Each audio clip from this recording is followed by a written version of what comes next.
जय जिनेन्द्र शाह। सब्जेक्ट है तप तपस्या।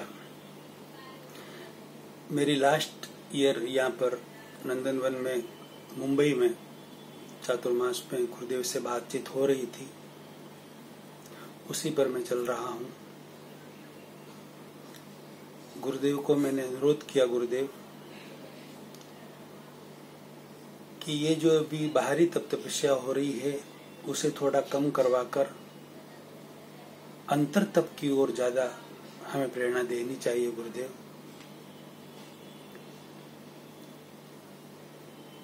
तो गुरुदेव ने फरमाया कि क्या अशोक जी हम ये तप तपस्या बिल्कुल बंद कर दें? मैंने कहा नहीं गुरुदेव, तो फिर कैसे करें? तप तपस्या तो करनी ही चाहिए गुरुदेव। बाहरी तप तपस्या भी करनी ही चाहिए, सबको करनी चाहिए, लेकिन कब? जब पेट खराब हो, अजीर्ण हुआ हो, हमें किसी रोग ने, व्याधि ने घेर लिया हो, तो हमें जरूर अपनी शारीरिक शक्ति के अनुसार उपवास 1 दिन से लगाकर 5 दिन, 10 दिन, 15 दिन तक भी तेविहार या चौविहार जरूर करने चाहिए। उससे हमारा शरीर निरोगी हो जाएगा और हम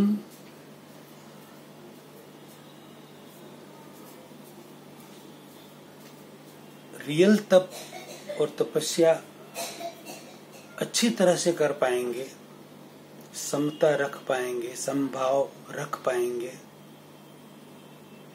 वैसी स्थिति हमारी शरीर और मानसिक स्थिति हो जाएगी।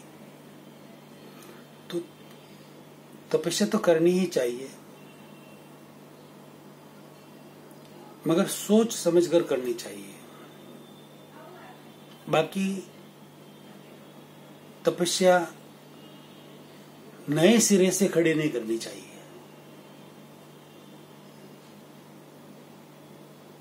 ये मेरी भावना है गुरुदेव।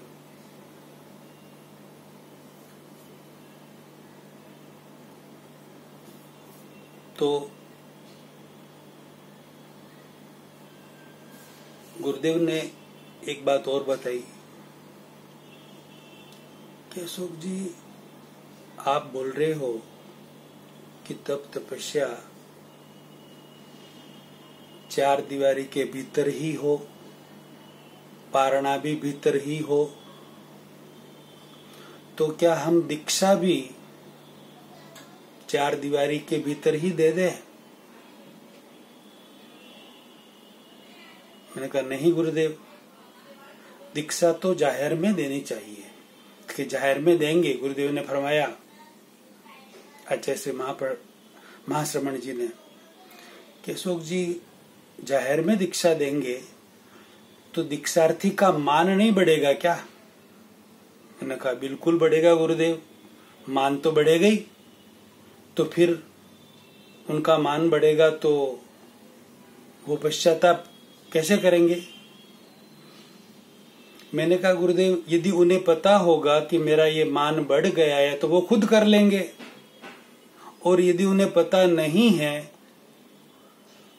तो गुरुदेव आपसे अनुरोध है, आपको तो पता ही है कि ये उनका मान बढ़ रहा है, वो उचित नहीं है दीक्षार्थी का भी, तो आप फरमा दीजिए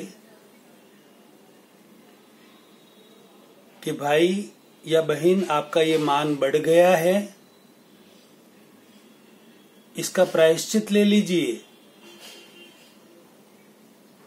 यदि जिन्हें पता है वो तो ले ही लेंगे, और नहीं है तो गुरुदेव आप श्री या सारे चारित्र आत्माओं जो है वो ही जागृति दिलवा सकते हैं कि आपका मान बढ़ गया है, आप प्रायश्चित ले लीजिए। उसी तरीके से जो अभी त्याग तपस्या हो रही है, जो अपने मान कषाय को पुष्ट करने में लगे हुए हैं, अधोगति की ओर बढ़ रहे हैं, उन्हें गुरुदेव बचाइए। उनको बोलिए कि भी जो उनको आप फरमाइए गुरुदेव कि आपका मान कषाय बढ़ रहा है, आप प्रायश्चित करें। तो गुरुदेव ने फरमाया कि जिनको पता चलेगा कि हमारा मान कषाय बढ़ गया वो खुद कर लेंगे। मैंने कहा गुरुदेव खुद वो नहीं कर सकते, वो यदि खुद कर लेते तो अभी जो तपस्या हो रही है उसमें लगभग 95% लोगों का मान बढ़े, कषाय बढ़े, वैसा ही प्रोग्राम हो रहे हैं, वैसी ही व्यवस्था हो रही है, वैसी ही तपस्याएं चल रही है। इसलिए जाहिर में आप सब गुरुदेवों को, आप सब चारित्र आत्माओं को ही जागृति दिलवानी होगी गुरुदेव, तो ही ये मान कषाय से बाहर निकल पाएंगे, वरना नहीं निकल पाएंगे।